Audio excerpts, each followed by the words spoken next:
We are not inventors, but we imagine that the process of inventing something brand new isn't easy. A lot of thought, hard work, love, and money goes into creating something unique, and that means the end product has a value, even if the idea never really catches on. We'd like to think that even failed inventions have a place in museums or on public display, but apparently that isn't the case. If it were, we wouldn't be able to bring you this video full of incredible abandoned technology.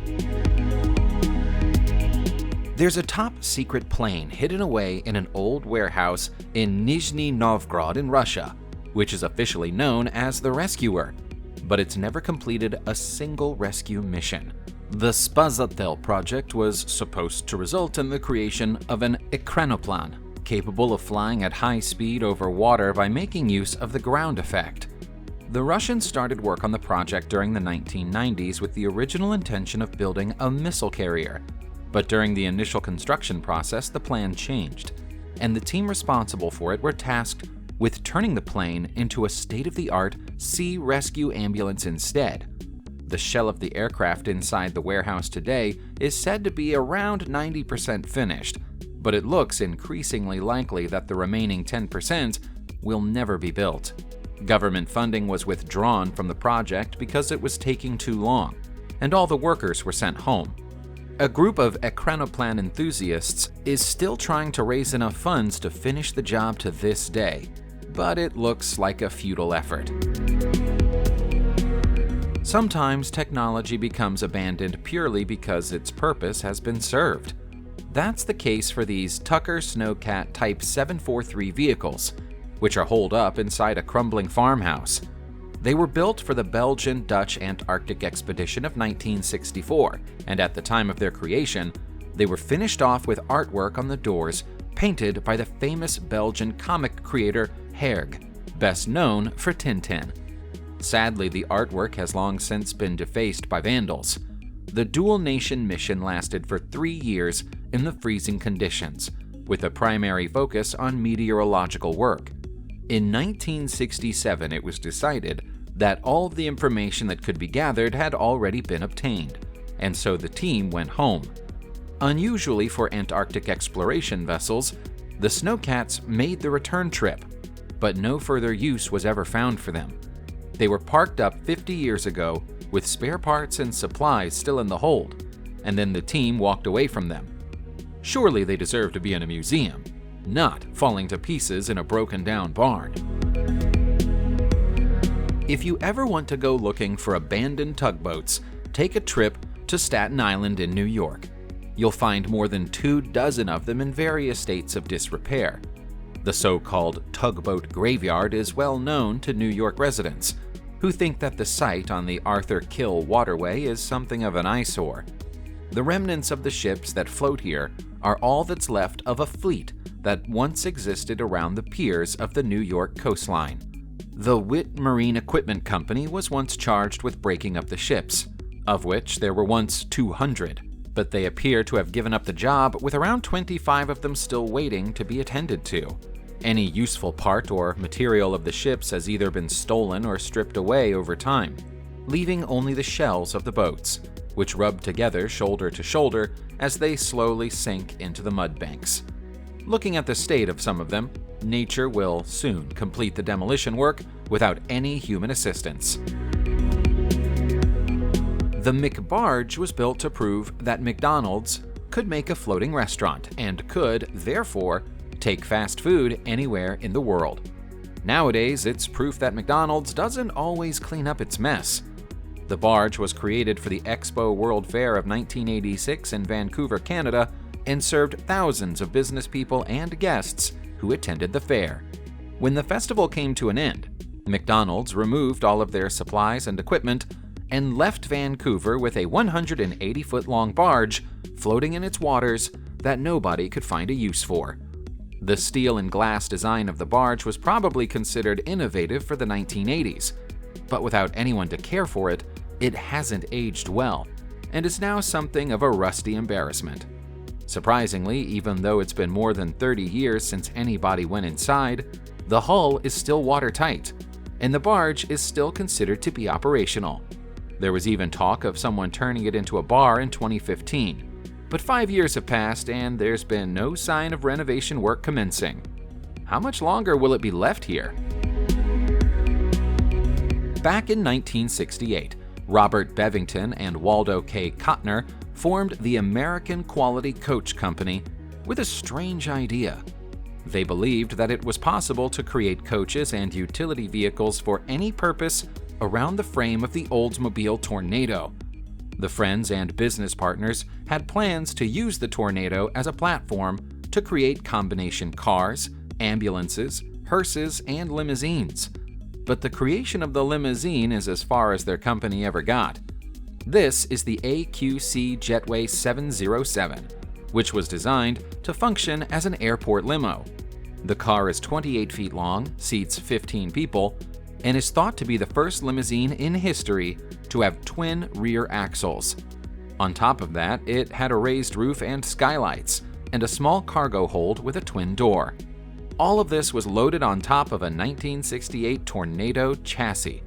Despite all the features, they couldn't find enough buyers for their limousines, and so the company went bankrupt only 2 years after it opened.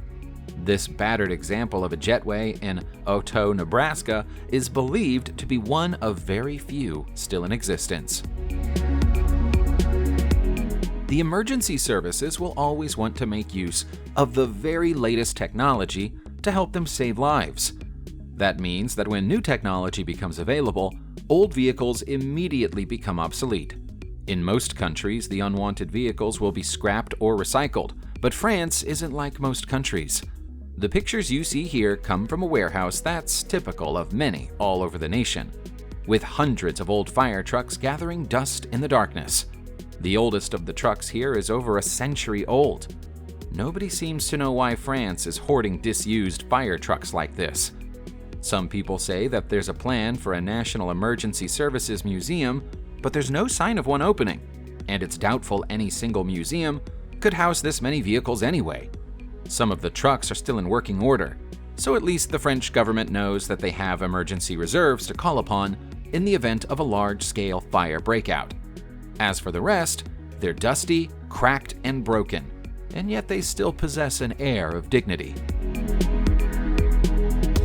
General Motors are a large and successful company, but not every idea they've ever had was a good one. The EV1 was an early attempt to build a functional, desirable electric car, but the project was a failure, and it's widely thought that GM ordered every single one of the vehicles to be destroyed when they abandoned the concept. But it appears that at least one of them managed to escape its fate. The cars were only available to be leased rather than bought when they were released in the 1990s, and GM recalled every single one of them when the leases came to an end. We guess someone didn't feel like returning their car. This one is parked up in a garage in Atlanta, Georgia, and it looks like it's been there for a very long time. It doesn't have a license plate, and a coat of dust this thick doesn't appear overnight. One possible explanation is that some EV1s were sent to research and educational facilities after the recall, and the car park is close to Georgia Tech. This Portuguese boat might look like any other forgotten shipwreck to the untrained eye, but it's actually a literal example of abandoned technology. It was the last ever cachilheiro boat to be made out of wood. The ship is called the Recordacao, which translates into English, fittingly enough, as the Remembrance. Launched in 1961, it spent its life as a passenger ferry, working between Terreiro do Paco and Caxilas. A mere 5 years after it was built, a bridge was constructed between the two locations, and passenger ferries like this were no longer required. The 82-foot-long boat, which has a capacity of over 500, was sold to the Trançado Company and spent the next 20 years sailing up and down the Tagus. Its history beyond that is unclear, but it's been beached in a town called Setúbal since at least 2007. It now stands as a monument to a lost age of shipbuilding. Looking at this almost triangular car, you could almost think that it's a prop from a retro science fiction television show, but it was once thought to be the future of mail delivery. Built in 1980 by a Floridian company called Commuter Vehicles Inc., this all-electric vehicle was years ahead of its time. The Postal Service was impressed enough by the design to order 375 units, but only 231 of them had been delivered before serious design flaws started to become evident. Motor failures were common, and the Postal Service fell out with the company that built the cars over the terms of the warranties. The matter ended up in court. The vehicles were parked up, and the remainder of the order was canceled. Although information is scarce, it's thought that the postal delivery cars were modeled on the City Car, an earlier experimental electric car that was designed during the 1970s. With a range of fewer than 40 miles for each charge, it's likely that the vehicles were ultimately considered to be as impractical as they were unreliable. The idea of a laser tank sounds like something from a James Bond movie, but the concept is far from fictional. In fact, it was very nearly turned into a reality by the Soviet Union during the 1980s. This is the 1K-17 Shadi, which American intelligence referred to as the Stiletto. The self-propelled vehicle is a Mista-S chassis with a mounting of laser projectors in the turret. The lasers weren't designed to cut into enemy vehicles. Instead, they were intended to disable the optical electrical components of enemy tanks, planes, and even missiles. Work on the tanks began in the 1970s and continued for over a decade, although the project was compromised when the Pentagon obtained plans for the tanks from a defector. As with many pieces of military technology that were being tested at the time, the Shadi was abandoned when the Soviet Union collapsed. Analysis of the plans suggests that they were likely to be too expensive to be created in bulk anyway.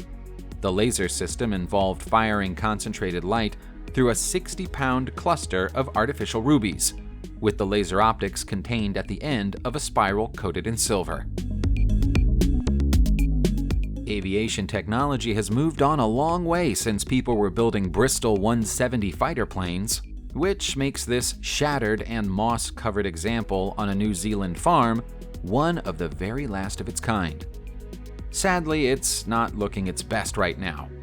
From the chassis number of the plane, it's known that it was commissioned in 1947 to become part of the New Zealand Air Force, but its service history only extended until 1951.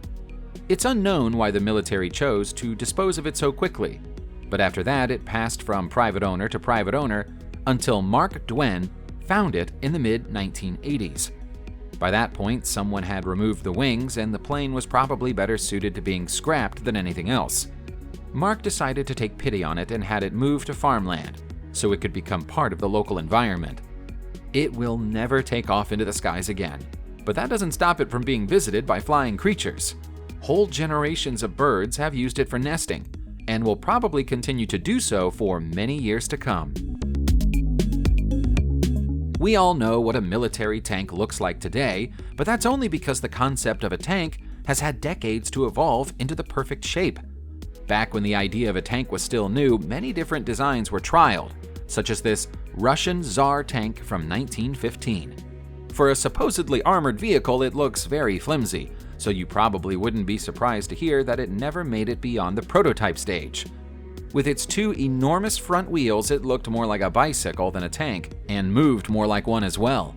The Tsar Tank performed acceptably when it was tested on roads and hard surfaces, but as soon as it was tested on a field to assess how it would perform on a muddy battlefield, it immediately got stuck in the mud and would go no further. Multiple attempts by the designers of the tank to free it failed, and the test had to be abandoned almost as soon as it had been begun. Legend has it that the designers were so embarrassed by the failure that they left the tank in the field, and it stayed there until 1923 when it was taken apart so the steel could be scrapped. Subscribe to the channel and turn on notifications, and you will be the first to know when a new video comes out. Thank you for watching, and see you soon.